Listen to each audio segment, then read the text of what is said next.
and welcome to Round Robin. I'm your host, Robin McCormick, with the City of Hampton's Communications and Marketing Department.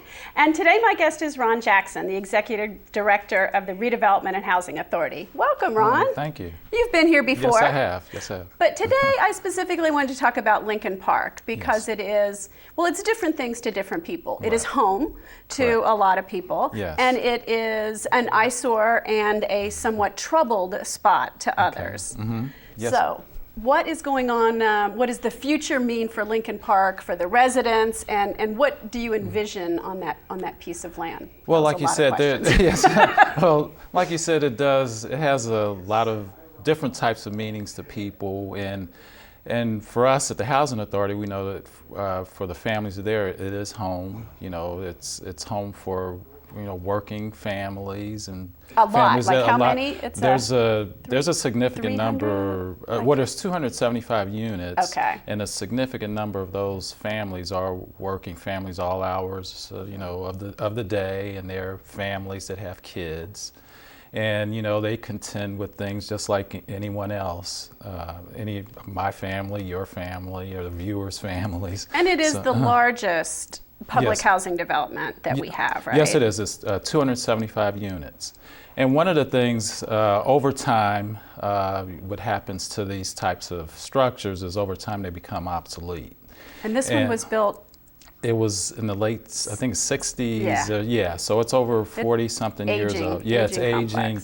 And when you look at the amount of people in such a small area, so it's going to, over time, the wear and tear, the obsolete structures that are there, the infrastructure, the plumbing. I mean, we have had a host of problems, and it just come to the point where, we either put a significant amount of money in to renovate, or we look for options to try to demolish the building, and that's where we are now. And so there now there's I don't go in a whole lot. There's a tall structure, so there's a multi-level. There's a multi-level structure, what they call a mid-rise. It's in the middle, and then in the periphery there's low-rise, like townhouse kind of. Sort of townhouse garden or townhouse style apartments that we have.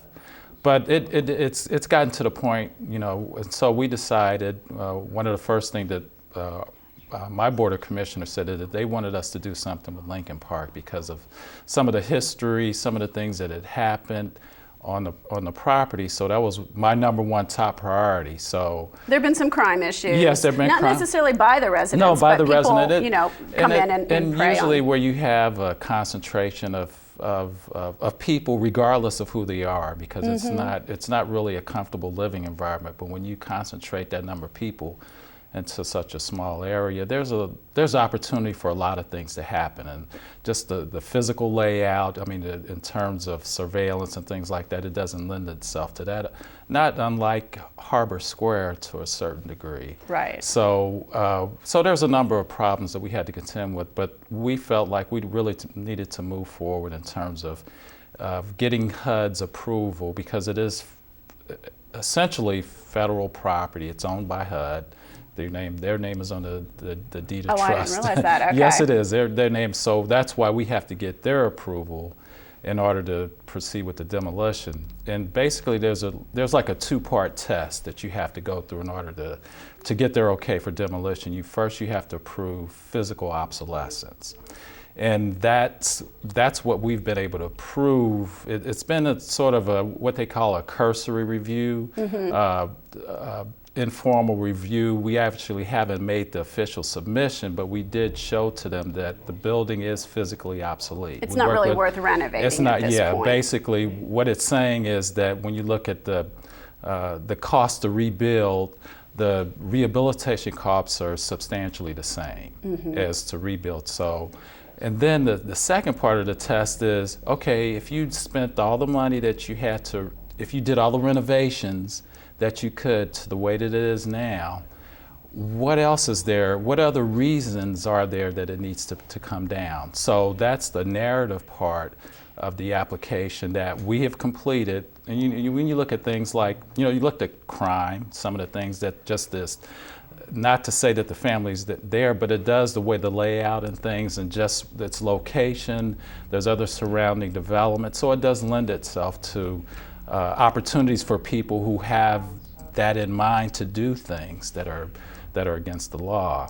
And also the area, I mean, it's considered a food desert. There's not very much retail or commerce out there for the families. You can't really walk to anything. You can't walk to anything. There's a little corner market and there's a McDonald's, yes. and that's almost it. Yeah. So I mean, it just accessibility to other amenities that most most people would take for granted that area doesn't have. So there's a lot of things, and like I mentioned, the physical layout of the buildings. So that's part of the narrative that we'll be submitting with the other information in terms of the physical obsolescence. So and I'm sure Lincoln Park isn't the only one, it's just our example, but when yes. the federal government spent a lot of money in the 60s to yes. build public housing complexes, Correct. what was the thinking then about how they selected it and what kind of units they built? Well, one of the reasons is that when you think about the 60s, 50s, and 60s, a lot of people, they were moving out to the suburbs. So you had a lot of opportunities. You had a lot of vacant land in the urban city. Right. So it was cheap because most people had lived out from the inner city. So that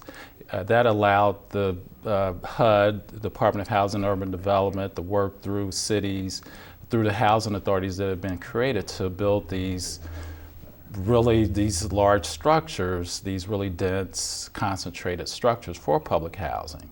So that's one of the reasons why you do see in some of the larger areas like New York, Chicago, and what used to be in Atlanta, but they no longer have any large-scale developments because they took an initiative in the mid-1990s to get rid of all of their large-scale developments. And so that's the new trend, really. That's the new exactly thinking. I don't know if I want to call it a trend. That is the new thinking, where you want to get rid of the large-scale concentrated developments that sort of are typically, you see along the skylines of major large metropolitan cities, to get rid of those and to integrate the public housing residents into the mainstream population, basically, and Atlanta's done a really good job of that. That's pretty much they're pretty much the trendsetters. The national model. The national model, yes, and Chicago's not far behind, and so that's what we're trying to emulate that as well here. And to do that, you have very much involved the residents who live yes, there, as correct. well as the residents of the yeah. surrounding area. Yeah,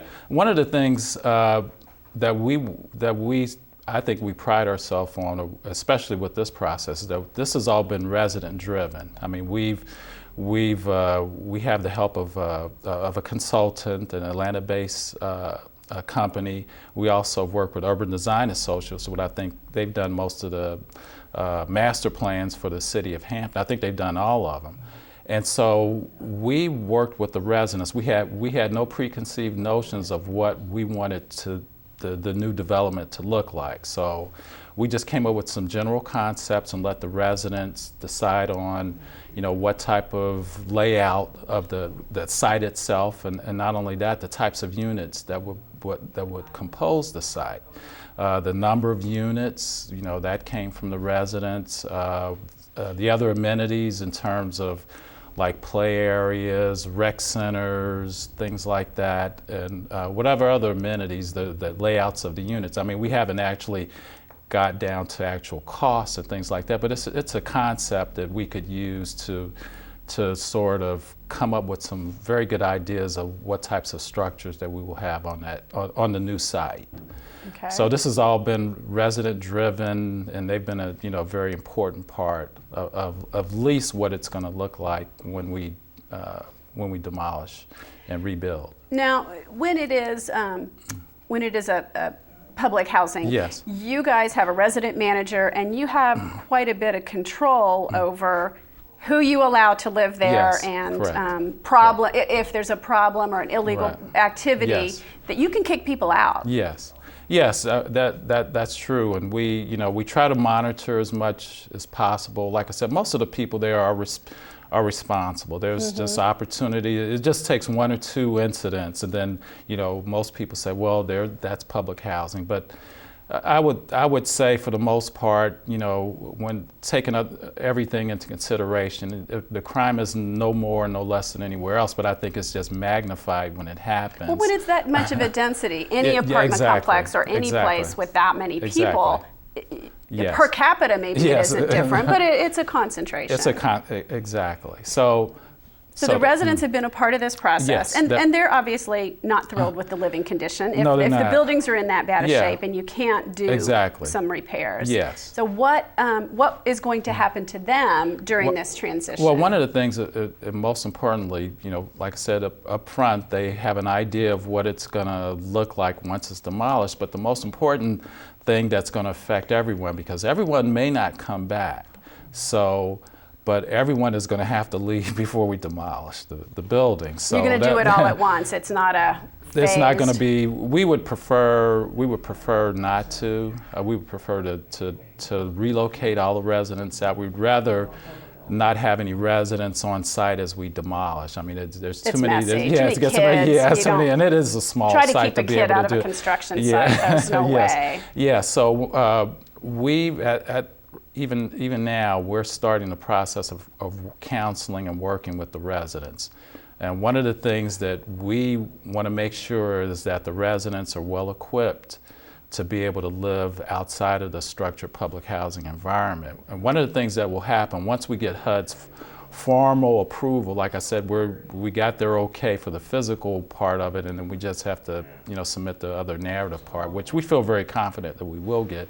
But we just want to make sure that they are prepared, because once we get the approval, they'll get relocation vouchers, which means that they'll have housing options depending on, once we do our assessment, because everyone won't be able to take a voucher depending. We have a number of physically challenged, we have some mental challenged population, not a large part, but we do have some residents that we have to be very mindful of, and very special needs that we may have to reach out to some of our other agencies that work with that population and make sure that we handle the housing, the relocation part in a sensitive manner. So, but we are working with them. We're in a stage what we call responsible relocation, which means that we really have to engage the residents, find out their situation in terms of they have any issues getting utilities in their name. Things like that. That was something that came up during Harbor Square that frankly I had not considered, that when you live in public housing or in an apartment complex that really deals with very low income people, they provide that because then you don't have to have that upfront deposit. You might have a credit challenge. Yes, exactly. And that's what we're, and not all public housing developments are like that. There's some that residents still can maintain the utilities in their names, but in Lincoln Park, that's not the case. So what we have to do is to address those kind of issues, just what you had mentioned, and make sure that they work with the utility companies. If there's any past history that they need to take care of some issues, that that they let them know that they're willing to work out something with the utility companies or any other kind of debt that may preclude them from being able to get a voucher, because they're going to have, we're going to be dealing with the private market. We're going to be dealing with landlords, and they have criteria that they go by in terms of who they accept, which is having a decent credit and criminal background, things like that. That's perfectly understandable that they would require. Well, you guys are pretty tight on the criminal background as well. Yes, we are. But we are. But we just want to make sure that we have everything is in order, and that when they do get the voucher or wherever they go, that they'd be welcome in, that they would meet those standards that are generally required to move into. Now I'm going to be devil's advocate for a minute, and I'm going to say there are people sitting here watching at home and saying, "Why does my tax money go to public housing? Why should I support people?" What programs do you have, or what efforts do you make to make this a transitional period in people's life and not a permanent way of life? Well, public housing's been around for a while. there's been tenement housing, there's been worker housing that, during the Industrial Revolution, right. Industrial Age, I should say, where workers really, they worked in the factories all day and they didn't really have a place, right. a 12 decent hours place. of work, and then so you there's go to a always been, tenement. there's always been some type of where there's been assistance, and I would say originally public housing was meant to be transitional housing. And I mean, I can speak for myself because my family, when we had an incident in my family, public housing was there, and we used it for the time that we did, and we got off of it. So that's what it's meant for, and usually in those type of environments, tax dollars are well spent, in the sense that when you do provide housing, but you also have to provide services. That means you equip people to become wage earners, that they go to school, that their kids go to school, things, and so they can be contributing members to society. So it's not really when you look at what could possibly happen if that safety net wasn't there in terms of crime, which people are locked up. When you compare those two costs, the cost of imprisonment and just being in the penal system is a lot more costly, which you really don't have. There's tax dollars involved in that as well. So it's like, what would you rather choose? Not to say that people who don't have that safety net would contribute to crime, but if it's not there, what are people going to resort to in order to be able to make a living? So two things really that public housing does, and Right. one is that safety net saves Right. money in other ways, Yes. in terms of crime or other things that could there's happen. other services that they're going to require. Right. And then the other thing is it's a long-term investment Yes. in, as your family shows, in Yeah. getting people Correct.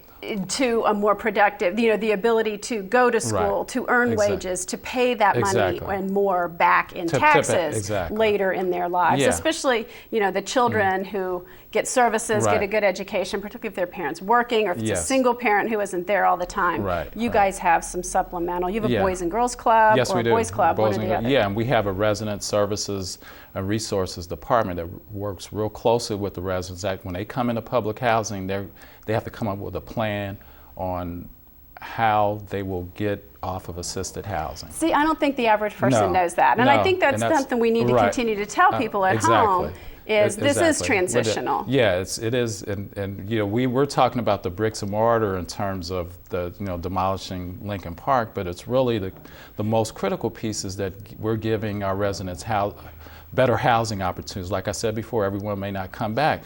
With the voucher that they get once we get the okay from HUD, they'll be able to move to, there's a possibility of moving a better school system. Maybe people who have transportation issues, they'll be able to move closer to their job.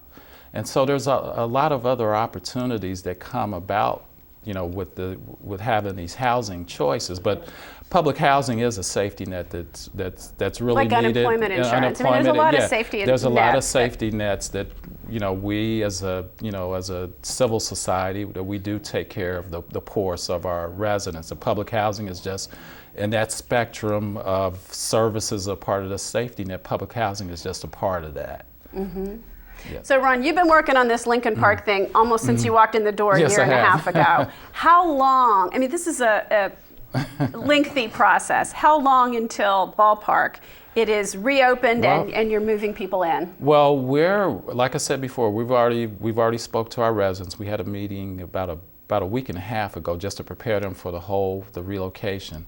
There's a possibility, and I don't want to get everyone's hopes up, there's a possibility that we could be relocating residents out by the end of the summer. Okay. This summer, which would be ideal because, especially the families with kids, You want them to be in their school zone in exactly. September, So that's why we're submitting the full application this week, and we're really going to work. We're going to try to do what we can to get whatever questions answered by HUD and try to get them to move the approval process quickly so that we can have that option to be able to move people during the summer. So maybe I would say by the end of the year, sometime early part of next year, Okay. the goal is So to early possibly 2014 maybe. to have everyone out. But even And then, demolition and building takes a while. the building Couple would take a years? while, possibly when you consider the demolition and the reconstruction is I would say possibly 2 years. But the first thing is, like I said, is get everyone out, make sure that they have a decent place to live, and then the demolition would come, and then we'll start looking at reconstruction. So I would say 2 years that we could look at that. Okay. Well, that sounds reasonable. Okay. And you'll keep us apprised Yes, of I what's will. going I'd like on to as like it to be able to goes come through. back. Yes, I would. Like to be Okay. able to come Well, back. thank you, Ron. I Okay, appreciate thank you. it. Thank you. And thank you for watching this episode of Round Robin. I hope you've learned a little bit more about public housing and where we're going in Hampton in the future. Thank you.